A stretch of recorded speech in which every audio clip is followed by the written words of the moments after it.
mais um episódio de Celulose na Prática, Vozes da Fábrica, com mais um grande profissional do setor, Floriel Puig.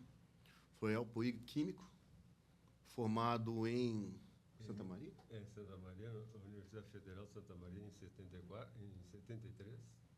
Aqui amigos, né? Amigos de longa data. Sim. E em 74, falar Beauregard, começou na Beauregard, a Beauregard estava fechada.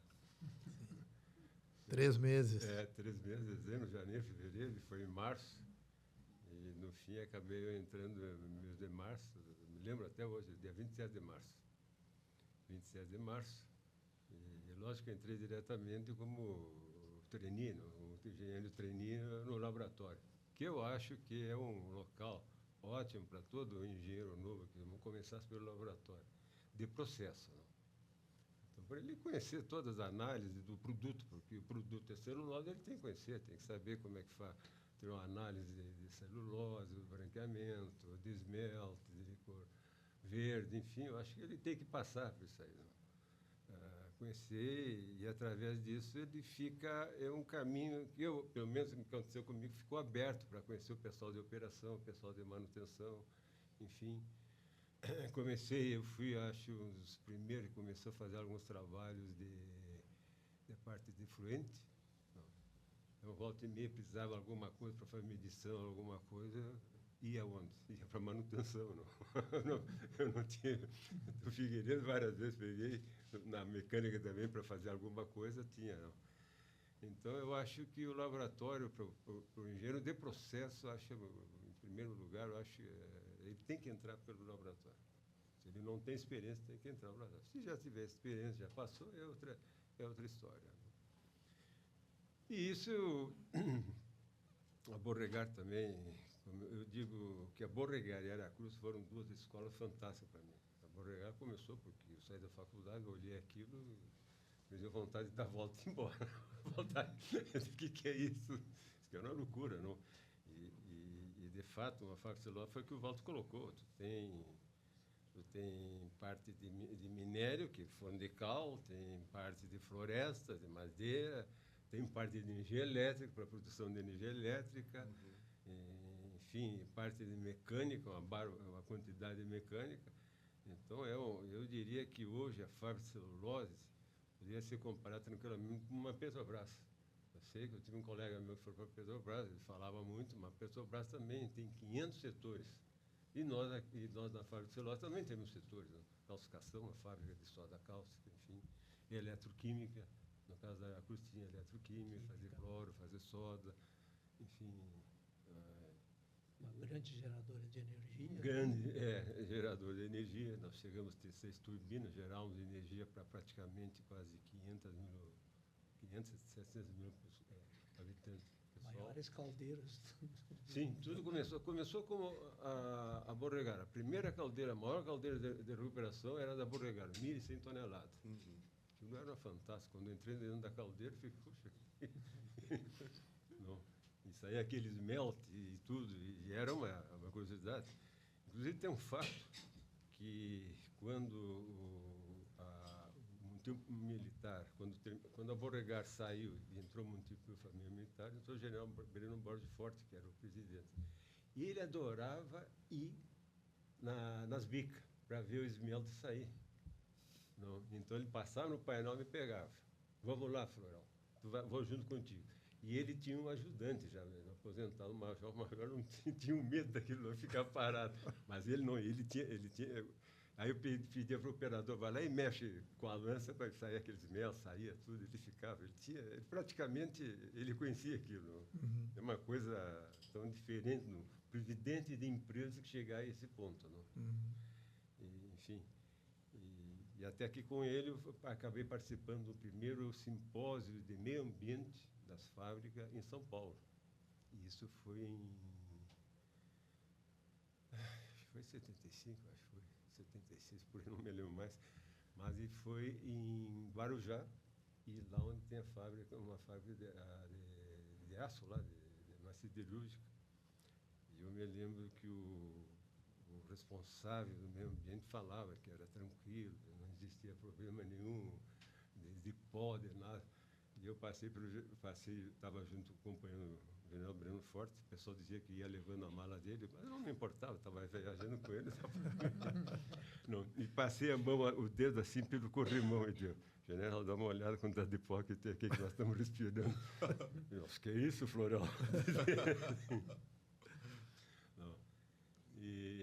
Então, uma vez passado esse tempo da parte ambiente, eu acompanhei um pessoal da Suécia, que a Borregar chamou, porque tinha aquele problema de 3 meses fechado por causa do odor, cheiro, mas a gente chama de odor. Não.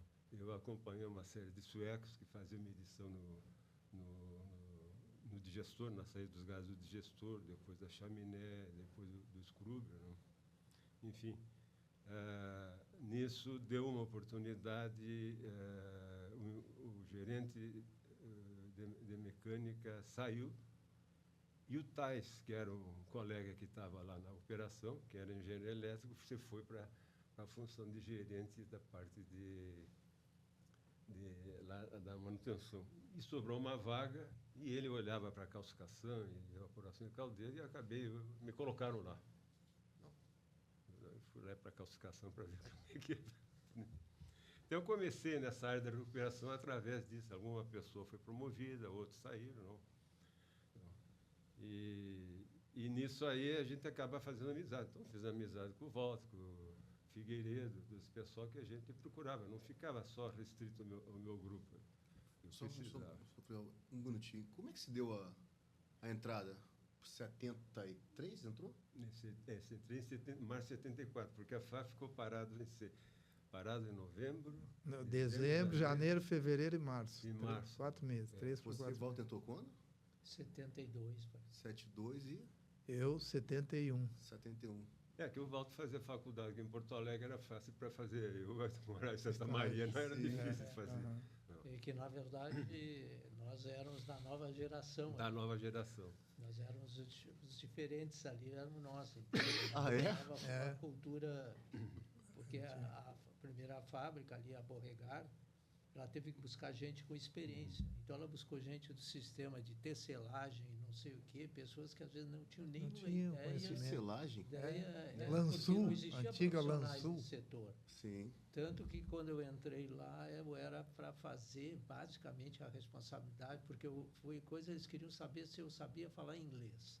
Sim, tudo bem, sei e tal. Por quê? Todos os manuais eram em inglês, os livros de operação, todos eram manuais. E eu tinha alemão também. Tinha coisa. Então, eles queriam que eu traduzisse. É impossível traduzir tudo aquilo. Uhum. Então, o que acontecia? Quando tinha um problema da fábrica, o pessoal me consultava para eu ler o manual e dar dica para o pessoal, entende? Então, com isso, eu acabei sendo estagiário envolvido em inúmeros problemas. Uhum. E aí, na parte de processo, o Floreal era o ponto de contato, tanto quanto para a parada geral, e com ele eu tinha diálogo. Com os antigos, a gente não iam aceitar a ideia de planejamento que nós tínhamos na mão, entende? Como eu tinha mais ou menos a recuperação, estava na recuperação e na manutenção, a gente sentava, então fazia tudo aquele diagrama, pegava folha de almoço, agora tu me lembra, então, cada folha de almoço grande, emendava, fazia as curvas e tudo aquilo. Tinha que fazer naquele papel da engenharia, fazia tudo para depois fazer as cópias, entende? Já se tinha essa ideia de parada geral? Já se tinha essa ideia de... Não. Tinha que parar a fábrica? Tinha que parar, sim. Questão legal. Sem planejamento. Sem planejamento. Era um... Então, cada área planejava. Terminava de parar, o cara não sabia quando ia entrar o serviço, entende? Uhum. Então, não tinha planejamento. Hoje, tu sabe, tem tantas horas para resfriar, para tu fazer e tudo isso. Foi isso que nós fizemos primeiro, programa Gantt, botando todas essas condições. Nossa Senhora, mas como é que se mobilizava? Como é que se mobilizava? Mas é que naquele tempo a fábrica foi implantada, não houve transferência desses detalhes de know-how. Então se pegou gente com experiência, que tanto que pessoas com curso técnico eram minorias. Então, por exemplo, nós tínhamos supervisores, o time. Hans Time, Everton, Roster, Falcão, Hans Roster, o Butler também vieram do exterior, eles vieram da Alemanha. Depois da guerra, eles vieram para cá. Richard Fryer. O Butler era um cara que entendia de turbinas, porque ele trabalhava desenvolvimento de turbinas aéreas, dos primeiros aviões de turbinas, ele trabalhou na coisa. Inclusive, ele fugiu lá para os russos não levar ele para... Porque os russos levaram muitos técnicos alemães para desenvolver tecnologia lá. E ele fugiu de lá, e o Hans Zimmer tinha na Marinha Alemã, e eles eram gente que estava ali. E o resto não tinha. Então, nós éramos umas exceções que tinha curso... Eu me lembro do Buto, que me pegava pelo braço. O Buto sempre gostou muito de mim. Ele me pegava pelo braço. Vem cá que eu vou te mostrar umas coisas, vou ter que aprender isso. E eu ia com ele. Ele já tinha, naquela época, quase 60 anos, porque tinha. Eu das turbinas, das turbobombas lá, as turbobombas que... Não. Então, eu estava sempre com ele lá. E essa coisa de preparação de parada geral, coisa, depois o Walter já estava na Aracruz. Quando eu fui para Aracruz, já estava muito bem desenvolvido. O Walter já tinha desenvolvido bastante, já era uma coisa, não era fechado por setor como nós estávamos. Embora a Beauregard nós tivéssemos uma série de liberdade, tinha uma série de coisas, não. Então, eu fiquei ali na Beauregard, fiquei quase 9 anos e meio. Então, fiquei passando pelas caldeiras, passei por toda a área de recuperação. Passei por 9 anos. E quando nisso aí o Walter foi para Aracruz, eu ainda fiquei ainda. Não. Até fui falar com o meu chefe, o Rafinho, não, fica aí, tu tem muita coisa para aprender na vida ainda. Não? Eu gostava muito do Rafinho. Que a gente ficasse. O Rafinho, de fato, foi um chefe, eu aprendi muita coisa com ele. Por isso eu digo que a Beauregard foi uma escola fantástica comigo. Tinha um supervisor, o Edson, que também aprendi muito com ele, o Laércio também. Então, fiquei... E quando a Aracruz foi feita, a gente foi lá ainda quando o projeto estava uma coisa. Estão levantando as colunas de concreto da caldeira. Hoje já não se faz mais isso. Exatamente. Eu estava lá com o acampamento ainda, tudo. E aí, quando eu fui para lá, comecei trabalhando para planejar lá com os pessoal. A língua oficial lá era inglês, né? Porque todo mundo tinha sueco, norueguês, porque era uma mistura. Trouxe para transferência de know-how. Então, todo o nível era assim. E lá nós tivemos, então, que desenvolver as coisas ali naquele ambiente. Só que a gente tinha o conceito que a gente precisava gente de experiência, porque uma fábrica era a maior fábrica do mundo e não tinha gente na experiência. No Espírito Santo não tinha gente. Não tinha ninguém. Então, nós roubamos mais de 200 pessoas daqui, e aí eu recebi um belo dia, a Aracruz recebeu uma carta dizendo que eu e o Júlio Mendes, que era Vasconcelos, de pessoas da RH, não eram, a Aracruz não se fizesse representar nas nossas pessoas junto a qualquer contato com a coisa, porque nos acusavam que nós estávamos roubando as pessoas de lá, entende? Eu não fui, o Walter me convidou por uma questão de... Não tem nenhuma reclamação, mas só lembrei do episódio. O meu chefe, quando eu comecei a fazer engenharia elétrica, eu tinha cadeiras de dia e à noite. E precisava sair durante o dia. Eu falei, olha, eu preciso disso, eu pago todas as horas que eu sair, um acordo que eu faço contigo. Eu falei, não, confio em ti, vamos fazer isso aí, tu tem toda a liberdade. Eu falei, mas eu não quero ser o preferido do rei. Tem outros colegas que querem estudar também. Como é que a gente faz isso aí? Ele falou, tu está defendendo a tua posição ou dos outros? Eu falei, não, defendendo a minha posição, mas eu queria tangenciar aqui, porque outros vão te procurar. Ele falou, não, eu quero um acordo teu, da tua palavra, que tu vai ficar 5 anos depois de terminar a engenharia na empresa. Eu não tinha maturidade, não tinha essa palavra dada. Pô, e esse aqui, de ano em ano, me convidava. Quando é que tu vem? Eu falei, eu ainda estou pagando o tempo dos 5 anos. Mas no 6º ano, depois de formado, aí eu fui para Aracruz. Foi junto com... nós fomos questão do mesmo... Só que depois de 9 anos, eu saí da Aracruz e fui para Manville. Lá, fiquei 3 anos lá. E para mim foi um choque, porque... Saiu da Beauregard e foi para Manville. Foi para lá, já era Rio-Céu, quando saí já era Rio-Céu.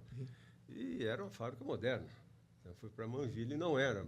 moderna, era uma fábrica que já tinha 30, 40 anos atrás. Não. Mas a Mamiliter era celulose? Era celulose e papel, fazia papel craft, fazia caixa, fazia cimento.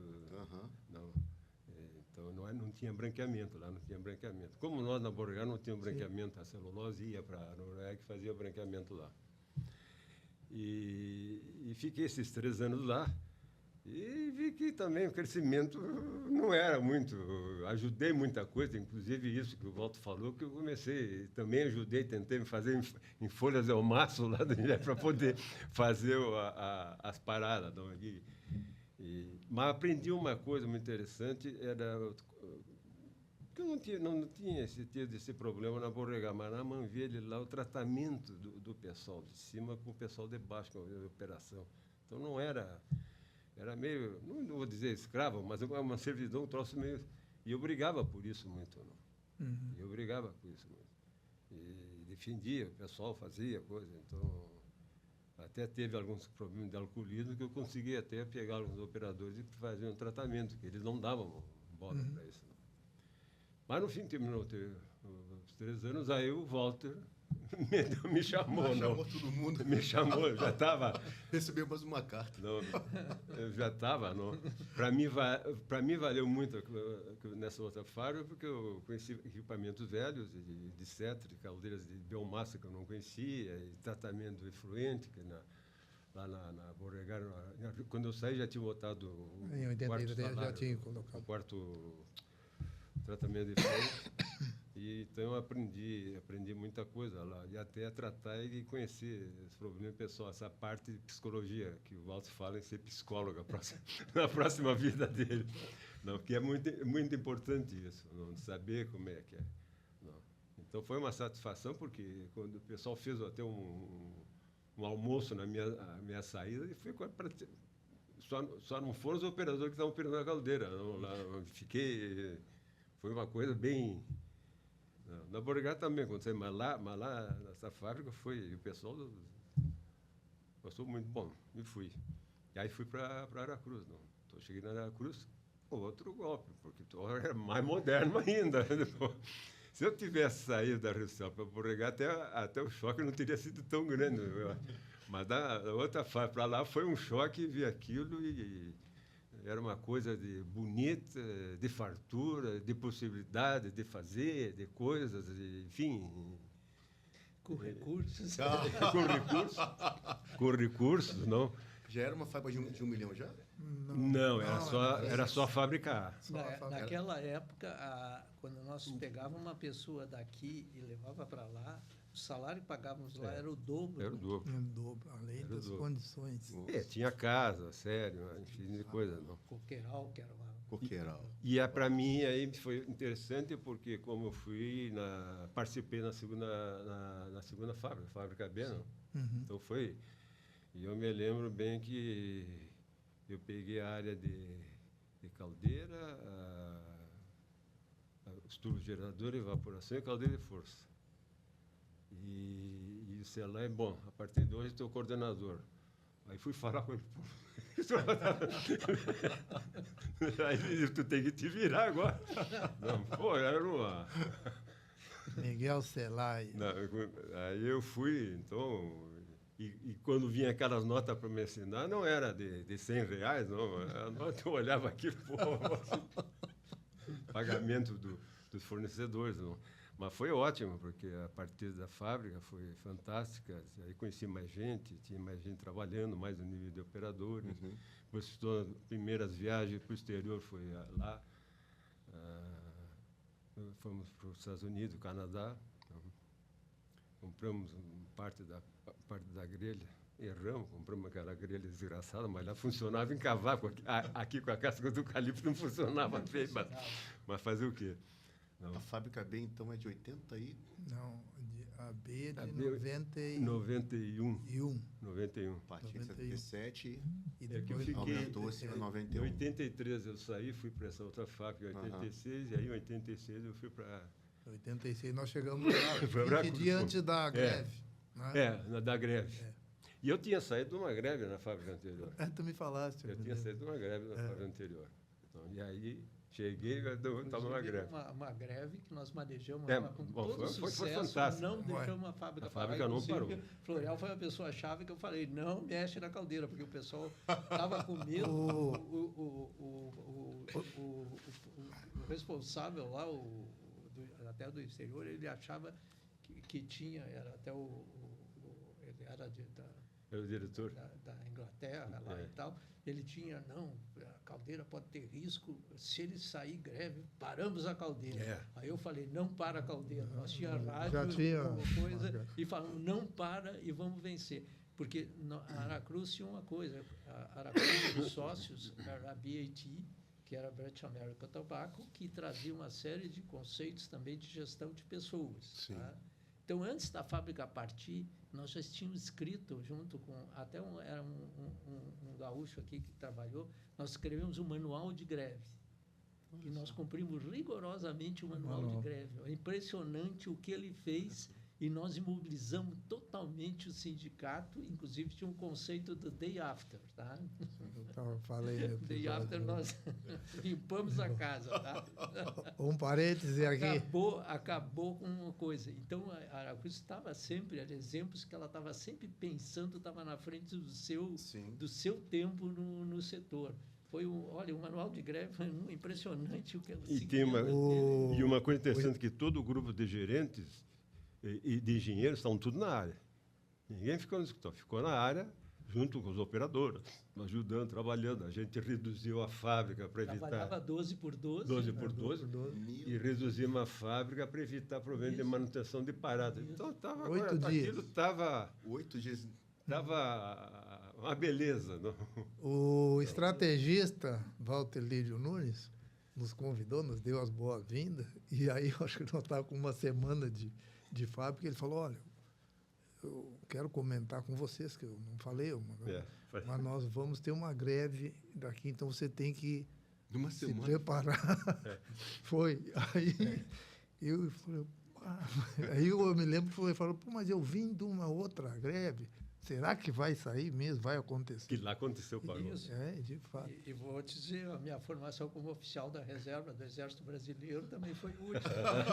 Quando eu planejei o sistema de vigia, eu criei o que se chama vigia de trânsito.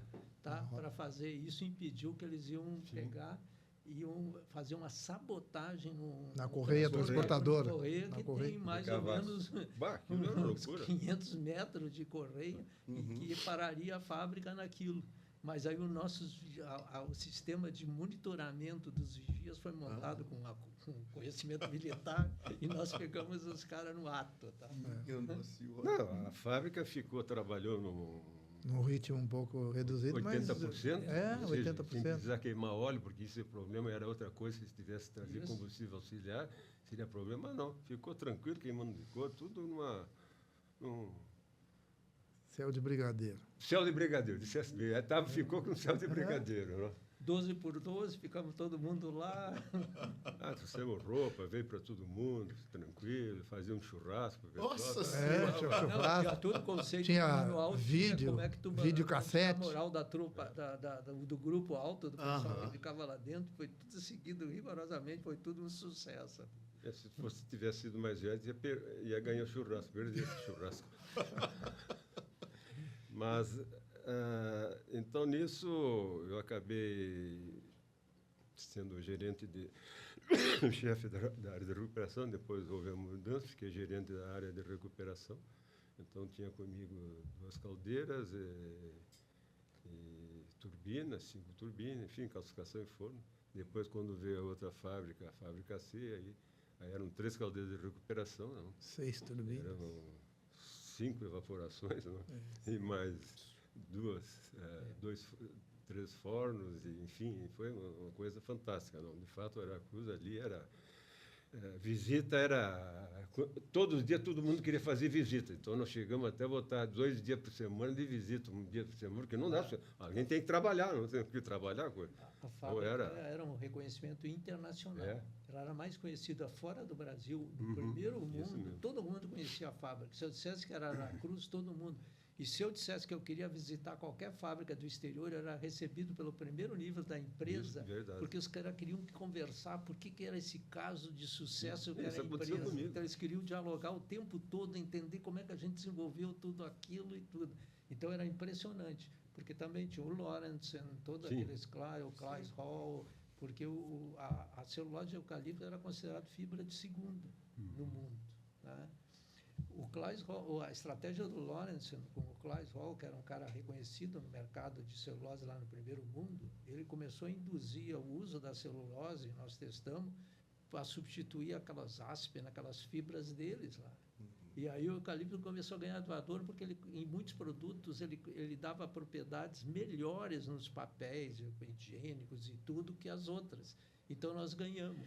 E o segundo ponto, que também é importante que se diga da Aracruz, que o modelo de produção de eucalipto, de florestas de eucalipto, foi a Aracruz que desenvolveu.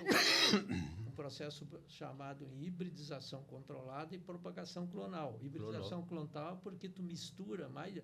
Como o eucalipto tem mais de 600 espécies, subespécies em diferentes ecossistemas, o que se fez no Brasil?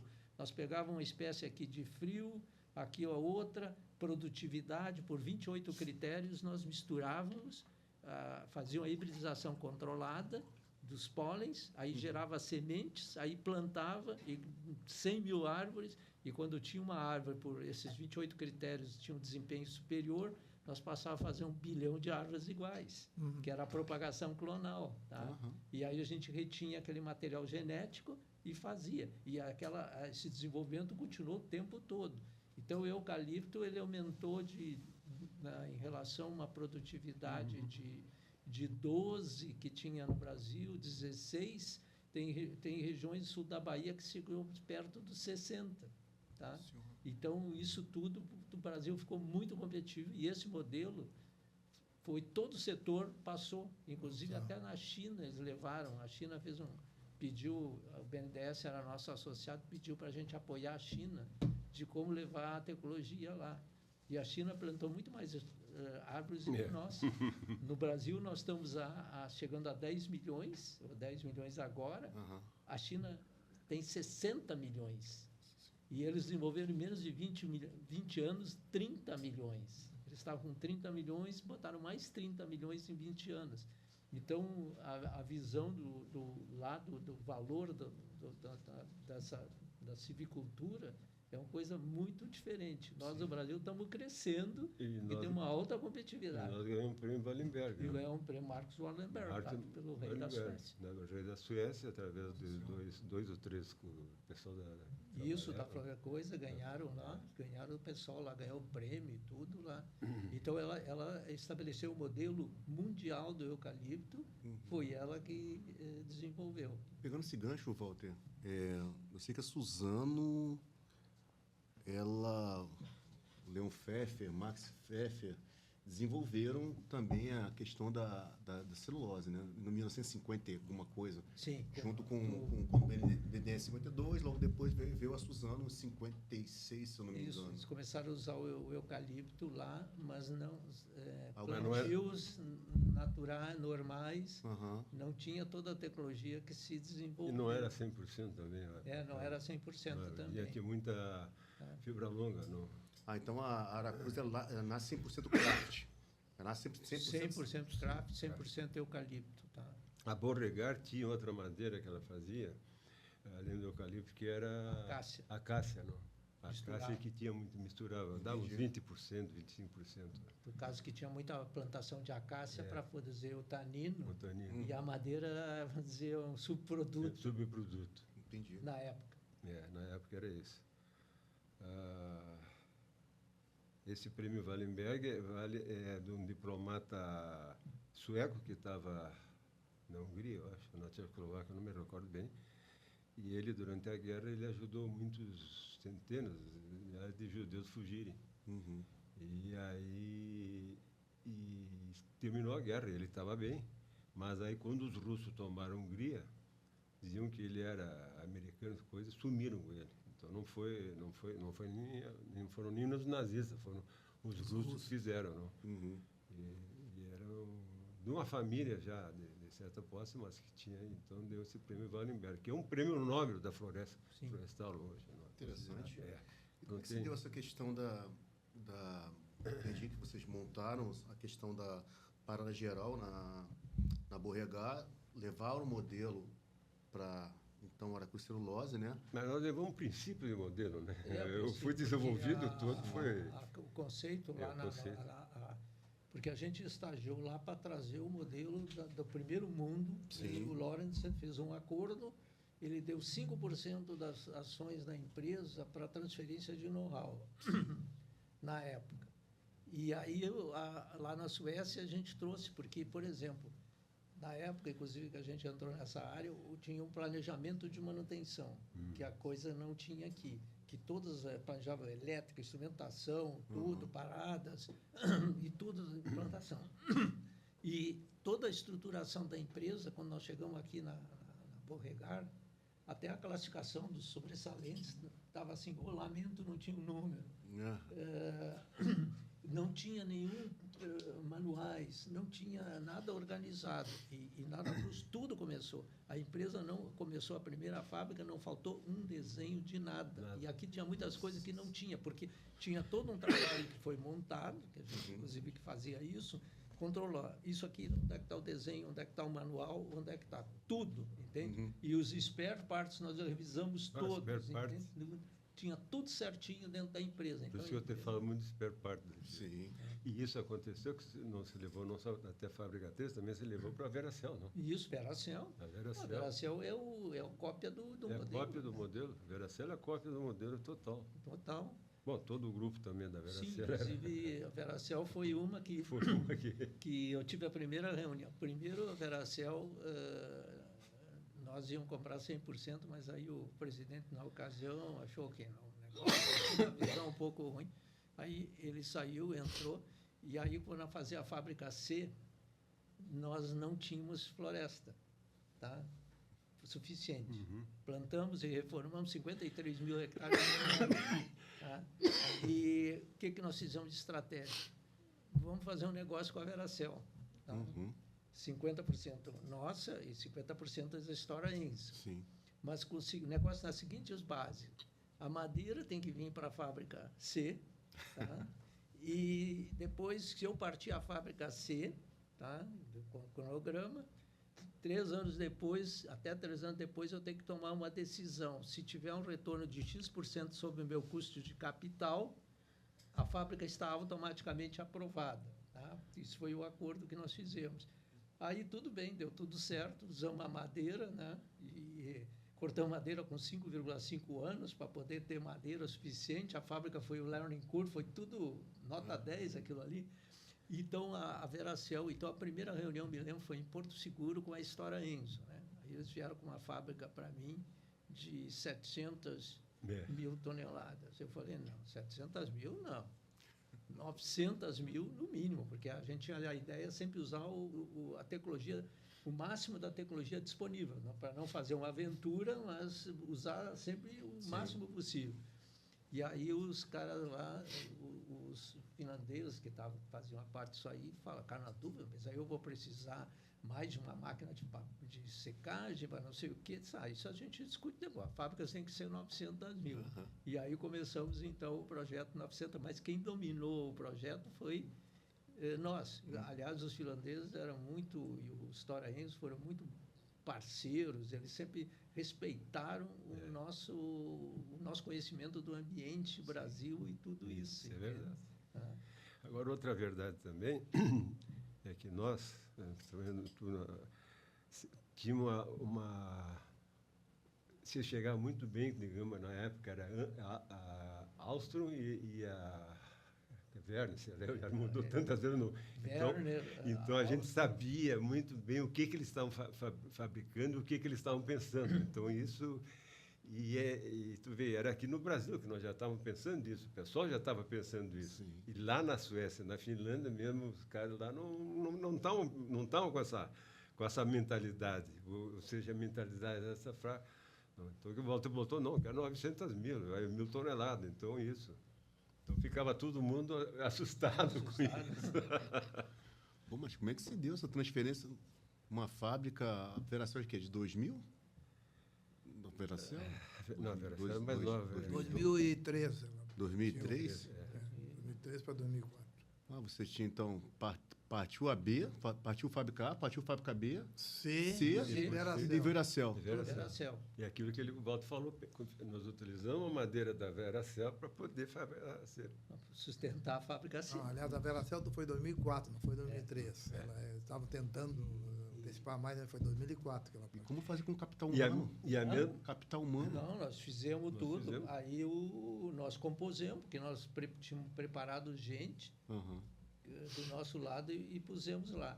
Em princípio, nós tínhamos primeiro o acordo de não usar pessoas chaves de uma e de outra companhia para não contaminar. Mas chegou uma época que eu falei, olha, não tem gente no mercado. Não tem jeito. Então, nós temos que botar. Foi assim aí que o Guilherme e o Ari foram para lá. O Renato Guiron entrou, o Ari, tá? Entraram lá. Mas os suecos concordavam com isso. Eles viam que a gente tinha razão. O Guilherme também. Então, todas essas pessoas... E o treinamento foi o Davi. O Davi foi para lá. Eu te falei. Então, o Davi já tinha treinamento lá e foi para lá. Foi treinar lá, o Davi. Então, se preparou todo um esquema fora de série. E nós criamos também um sistema para não haver uma interferência de dia a dia de uma empresa e outra, porque isso contamina, às vezes, a empresa, porque faz isso e faz aquilo. Nós criamos para os assuntos todos tecnológicos, a área florestal, a área industrial, a área financeira e a área coisa, support groups. Tinha um cara da História Enzo, um cara nosso e o executivo lá. E qualquer decisão tinha que tomar ali no conjunto, para não cada um dando ordens ali dentro da coisa. E funcionou até hoje super bem esse relacionamento desse modelo aí. Né? A Veracel é um case de sucesso. Aí, bom, só voltando de novo, que a gente sempre parte de uma coisa, a gente procurou também em termos de energia, vender energia, nós vendíamos energia, fomos a Brasília, fomos a segunda empresa a vender energia, quantidade de energia, a energia que sobrava, ou seja, quando a gente precisava, aquilo era descontado como coisa, não? Então, isso nos favoreceu bastante por causa das turbinas. Não? Anel. Assim, o anel. Isso. Não, isso ONS. Foi... Hein? ONS, o anel. ONS. E várias reuniões em Brasília, brigas. O Evaldo, falecido Evaldo, ajudou muito. Isso foi várias reuniões. Eu chegava para o Walter, na época era o diretor industrial, Walter, tem que ir para Brasília falar com o Evaldo, ia para lá. E o Evaldo sensacional, né? Não, sensacional, é uma pessoa, foi um cara... Senhores, estou recebendo aqui a informação para a gente. Está excelente o papo. Eu não cortei, está faltando 75% da minha fala. Mas se preocupa, não, que vai ter mais oportunidades. 60 dias, tá? 60 dias. Não se preocupa não, que vão ter mais oportunidades. Eu agradeço a presença dos senhores, né? Esse agora, 3 gigantes da indústria aqui, né? Deram essa palhinha aqui por Vozes da Fábrica. Agradeço cada um de vocês, foi muito especial, está sendo especial para mim. Vocês não têm a noção, assim, o tamanho do orgulho que eu tenho de juntar 3 pessoas que meu pai tem... Meu pai, assim, acho que ama de paixão. A gente vai conversar. Vai ser interessante, vai ser bem interessante. A recíproca é verdadeira. Nós amamos ele também. Agradeço cada um de vocês. E encerramos mais um episódio. Eu não contei as histórias dele aí. Essa não pode participar do podcast.